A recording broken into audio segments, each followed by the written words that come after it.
বনগাঁতেও কার্যত এইরকম ভাবেই চোখ রাঙানি চলতো।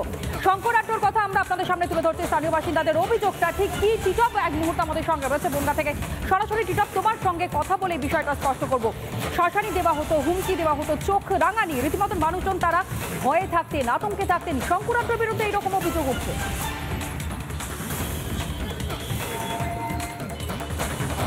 দেখো, একদম তো আমরা গতকাল থেকে যেই ছবিটা দেখাচ্ছি, শঙ্কর আড্ডা শুধুমাত্র বাড়ি গাড়ি বা যে ব্যবসা তা নয়। এই মুহূর্তে আমি যেখানে দাঁড়িয়ে রয়েছি, আমার পেছনে কাঁটাতার রয়েছে। এই কাঁটাতার কিন্তু সীমান্তের কাঁটাতার নয়, এটা কাঁটাতার বনগাঁ শহরের কাঁটাতার। তার কারণ এই কাঁটাতার একজন শিল্পী, তার বাড়ির সামনে দেখো কিভাবে আটকে দেওয়া হয়েছে, ঘিরে দেওয়া হয়েছে। কে করেছেন জানো তো? তার নাম হচ্ছে শঙ্কর আড্ডার ওপর ডাকু। অন্যদিকে ঠিক কাঁটাতারের সামনে যে মাঠটা রয়েছে, তুমি দেখো খেলার মাঠ, এই মাঠ দখলের চেষ্টা করেছেন শঙ্কর আড্ডার ওপর ডাকু। এমনটাই বনগাঁ এলাকার বাসিন্দারা তারা বলছেন। আমার সঙ্গে এখানকার শিল্পী যে রয়েছেন, অর্থাৎ যার এই যে জমিটা রয়েছেন, যার বাড়ি রয়েছেন, যার ব্যবসা রয়েছেন, একজন ভাস্কর্য শিল্পী, তিনি আমার সঙ্গে রয়েছেন, যার নাম সিন্টু ভট্টাচার্য। সরাসরি তার সাথে কথা বলবো।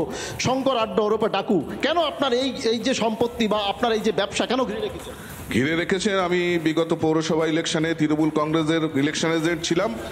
ওর মেয়ে কংগ্রেসে দাঁড়িয়েছিল, ভাই কংগ্রেসে দাঁড়িয়েছিল। তার প্রতিবাদে আমি তৃণমূল কংগ্রেসটা তো করি, প্রথম থেকেই করি।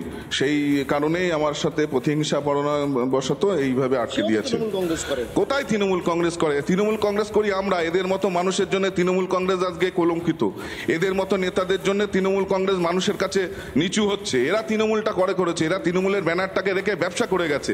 আমরা তৃণমূল করি যারা ব্যবসা করেছে। উনি তো সাধারণত চায়ের ব্যবসা করতে, চায়ের ব্যবসা করতে। তো আপনারা সাধারণ মানুষ জানেন কি করছে। এখন ইডি তো প্রকাশ করছে একটার পর একটা, আপনারা দেখতে পাচ্ছেন কি করেছে না করেছে। ব্যবসা করি আমরা, এই যে মাটি টিপে খাই আমরা, অন্যায় কোনো কাজ করি না। আমরা তৃণমূল কংগ্রেস করি। আমাদের মতো সাধারণ যারা মানুষ, জ্যোতিপ্রিয় মল্লিকের কারণে এগুলো হয়েছে। শঙ্কর আড্ডকে জ্যোতিপ্রিয় মল্লিক তৈরি করেছে। শঙ্কর আড্ড ছিল, ডাকু ছিল, ওকে তৈরি করেছে ডাকাত এই জ্যোতিপ্রিয় মল্লিক। জ্যোতিপ্রিয় মল্লিকের জন্য আজকে আমাকে 1 মাস পুলিশ খুঁজে বেরিয়েছে। শুধুমাত্র আমি একটা কথা লিখেছিলাম যে বনগাঁটা শেষ করে দিল জ্যোতিপ্রিয় মল্লিক। দিদি, আপনি মমতা বন্দ্যোপাধ্যায়ের অফিসে চিঠি করেছি, সব জায়গায় চিঠি করেছি, আমি সব জায়গায় জানিয়েছি। তার ফলে কদিন বসিয়ে দিয়ে প্রশাসক চেঞ্জ করে দিয়ে গোপাল শেঠকে করেছিল। হ্যাঁ, এই কাজটা করেছিল। তারপর থেকে তো তৃণমূল কংগ্রেসের টোটাল নাম বদনাম করে দিল এই ধরনের মানুষগুলো। এই শঙ্কর নেতা ছিলেন এখানে। আমি এই 98 সালে প্রথম আমি এই ওয়ার্ডের প্রেসিডেন্ট ছিলাম তৃণমূল কংগ্রেসের।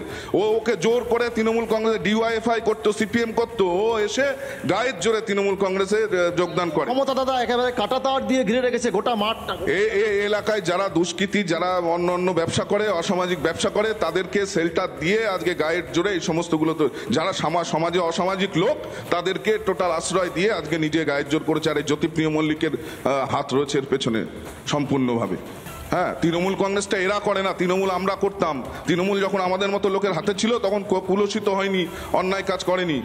উনি তো দেখাচ্ছে যে সোনার ব্যবসা করেন, ওনার হুন্ডির ব্যবসা রয়েছে। হ্যাঁ, আছে ওরকম লোক দেখানো অনেক কিছুই আছে। আমরা সাধারণ মানুষ, যা আমাদের তো আর ভেতরে যাওয়ার ক্ষমতা নেই। আমরা সামনে দেখেছি একটা আঙুল ফুলে কলা গাছ কি করে হয় লোকে বোঝে না। কি বলবেন ইডির কাছে? কি বলবেন ইডির কাছে? বলবো যারা তৃণমূল কংগ্রেসের ব্যানার রেখে এরকম ব্যবসা করছে প্রত্যেককে একটাকে ঢোকান। তৃণমূল কংগ্রেস একদম ফ্রেশ হয়ে যাক, পরিষ্কার দল তৈরি হোক। আমাদের মতো লোকরা তখন নেতৃত্ব দেবে। তাতে একটা এমএলএ থাকুক না, একটা এমপি না থাকুক, আমরা সাধারণ যারা তৃণমূল কর্মী আছে তারা দলটাকে টিকিয়ে রাখতে পারবো। এইরকম পজিশন হবে না।